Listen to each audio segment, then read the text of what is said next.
Hello everyone and welcome to a new video on my YouTube channel, Anton GF.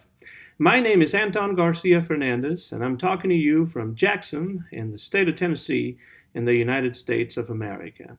And among other things, for several years now, I have written a column about American young adults literature, the kind of young adults literature that is published and has been published here in the United States and also in Canada. It's a column for the online journal of the Jordi Sierra y Fabra Foundation out of Barcelona, Spain. It's a column I write in Spanish about American young adults literature. And this video is going to be concentrating on just that kind of literature. And in particular, it's going to be concentrating on an author that specializes in that kind of fiction. I'm talking about Kimberly Willis Holt, who just put out a new book that I have in my hands here. This is the Reader's Advanced copy of The Lost Boy's Gift, which is Holt's new novel, which was published last month by Henry Holt and Company out of New York. Kimberly Willis Holt was born in Pensacola, Florida, and a big part of her family comes from central Louisiana, but right now she lives in the state of Texas. She has written a really impressive amount of award-winning novels, and some of them that I could mention include Blooming at the Texas Sunrise Motel, Dear Hank Williams, which is a novel that I have read and already written about for the written page, La Página Escrita, this journal of the Jordi Sierra y Fabra Foundation in Barcelona. The Water Seeker, My Louisiana Sky, as well as, of course, the immensely popular Piper Reed chapter books. As I mentioned, that I have written about another novel by Holt. This is the one I have in my hand here, Dear Hank Williams. It is a novel published back in 2015, and it's an epistolary novel. You can see on the cover that this girl here is writing a letter and about to put it in the mailbox. It's an epistolary novel about Tate P. Ellerby, who regularly writes to country singer, country legend Hank Williams Sr. back in the years of 1948 and 1949. It's around the time when Hank Williams was beginning to get some regional attention on the Louisiana Hayride out of KWKH radio station in Shreveport, Louisiana. She writes letters to Hank Williams because she hears Hank sing on the radio every Saturday night, and she, of course, never receives a written reply, maybe a couple of promotional pictures of Hank, but never really a reply from the singer. But through her letters, we get to know her and her family a lot better, and we witness how she deals with the several curveballs that life constantly throws at her. This is a really interesting novel that I really recommend, Dear Hank Williams. It came out in 2015, about 4 years ago. And in it, Kimberly Willis Holt is able to create a very distinctive, very believable voice for this 11-year-old who's just discovering the little pleasures and the hardships of life. And she tells us about it in the first person from her own unique point of view. And of course, the point of view that we get throughout these letters, of course, is the point of view of Tate P. Ellerby herself. And what I find remarkable about this book, Dear Hank Williams, is how Kimberly Willis Holt is able to create a voice that is distinctively recognizable as the voice of an 11-year-old who has her dreams and her ambitions and who's trying to create her own universe in order to deal with the hardships of life and with those parts of her life that she doesn't quite like, that she doesn't quite enjoy. That's Dear Hank Williams. When we move onto The Lost Boy's Gift, which came out just a few weeks ago. This year of 2019. This is a very different novel in many ways. It's not told in the first person, it is told in the third person by a narrator that is very sympathetic to all of the characters in the story. Holt in this book is mixing realism and fantasy in a very effective way. There wasn't much fantasy in Dear Hank Williams. It was more of a realistic novel. Of course, the fantasy that we did get in Dear Hank Williams came from the character herself. She was creating her own world to deal with the difficulties of this world of hers, the reality of hers that she didn't quite like, and she would change the facts of her life and the things that she experienced. But here in Lost Boy's Gift, realism and fantasy are mixed in a very, very effective way. We have Daniel, who's 9 years old. His parents just divorced. He moves with his mom to While Away Lane, which is New Street he didn't know the existence of. Daniel is a sad, angry boy who misses his father. His father lives across the county and seems to be traveling quite a lot for work. He would like also more attention from a mother who is busy adjusting to the changes brought about by her recent divorce, changes which, of course, also affect Daniel in very important ways.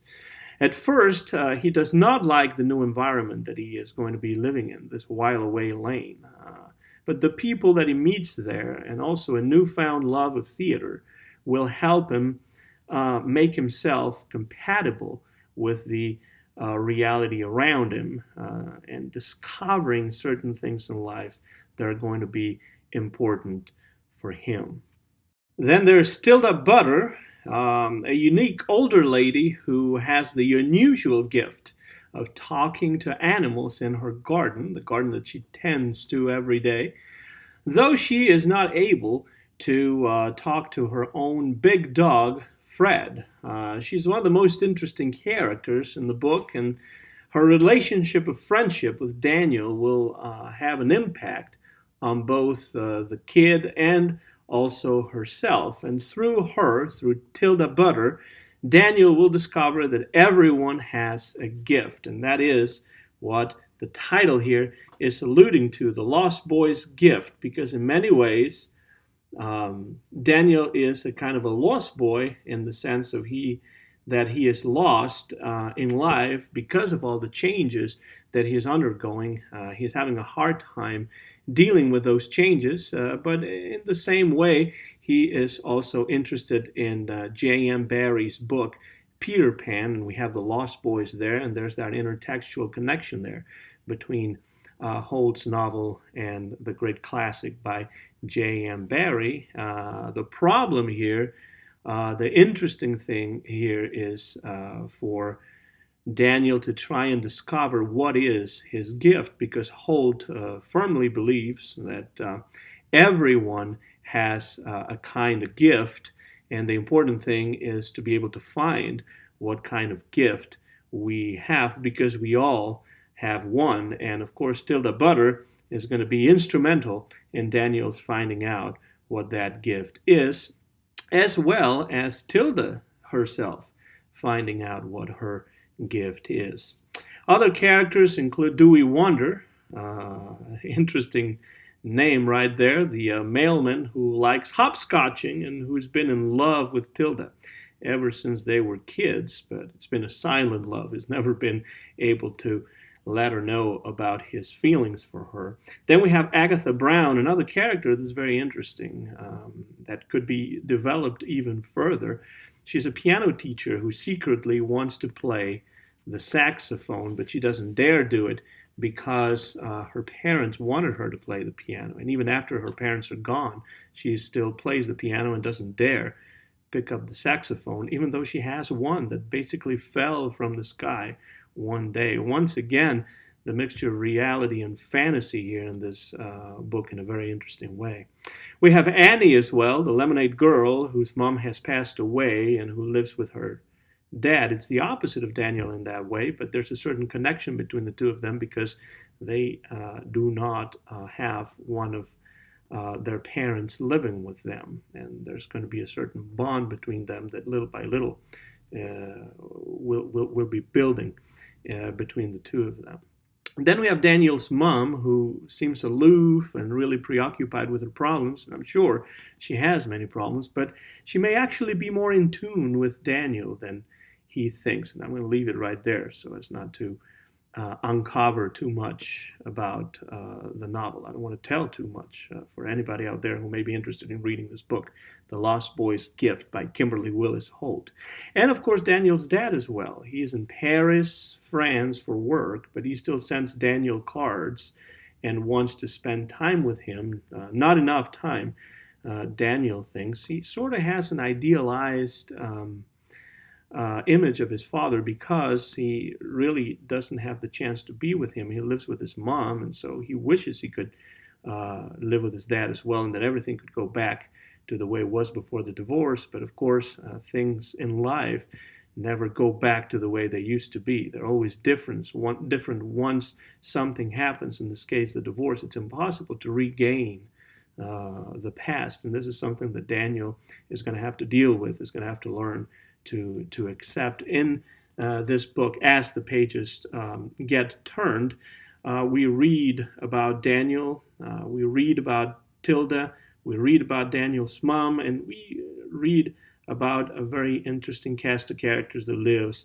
on Wildway Lane. This is a novel about the complexities of divorce, the complexities of family dynamics, also intergenerational friendship.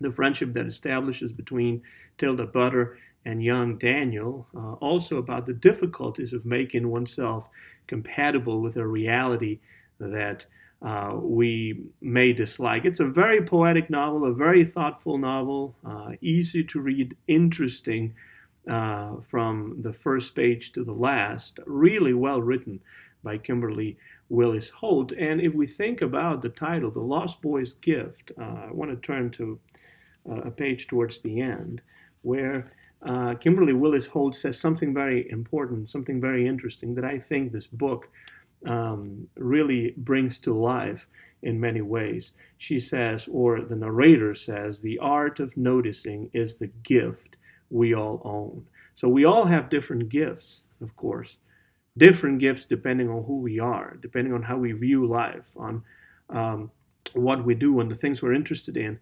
But there is one gift that we all own, and that is the gift of noticing, of paying attention to things that may not be easy to see at first glance. And I think that's something we really take away from this book by Kimberly Willis Holt. I have it in my hand right here, The Lost Boy's Gift. I think you should give it a try. If you're watching this video, this is certainly a book that I think you would enjoy. And it's a book that, like all good young adults literature, could be enjoyed by both young adults, by both kids and adults as well. Because good literature is not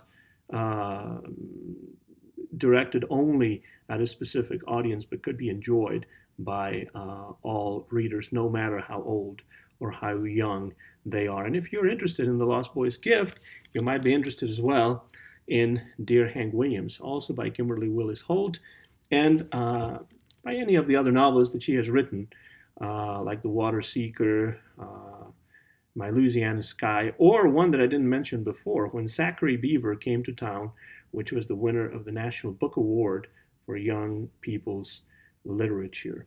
Anyway, here it is. We're closing with another look at the cover of this book, Kimberly Willis Holt, The Lost Boy's Gift. Highly recommended. And also, very soon, on the Anton GF channel, YouTube channel, we're going to have a podcast conversation with Kimberly Willis Holt, the author herself, and we're going to be recording an episode of the Written Page podcast on which we're going to be conversing with the author about this book and perhaps also about Dear Hank Williams and about certain other things that might be of interest to those of you that may have read any of her novels. Time to finish the video now. This has been a critical appraisal of Kimberly Willis Holt's The Lost Boy's Gift that just came out in 2019, published by Henry Holt and Company. My name is Anton Garcia Fernandez. Mine is the copyright of this video. The year is 2019, and the video has been recorded live in Jackson, in the state of Tennessee, in the United States of America. Thank you so much for your attention, and so long, everybody. See you soon.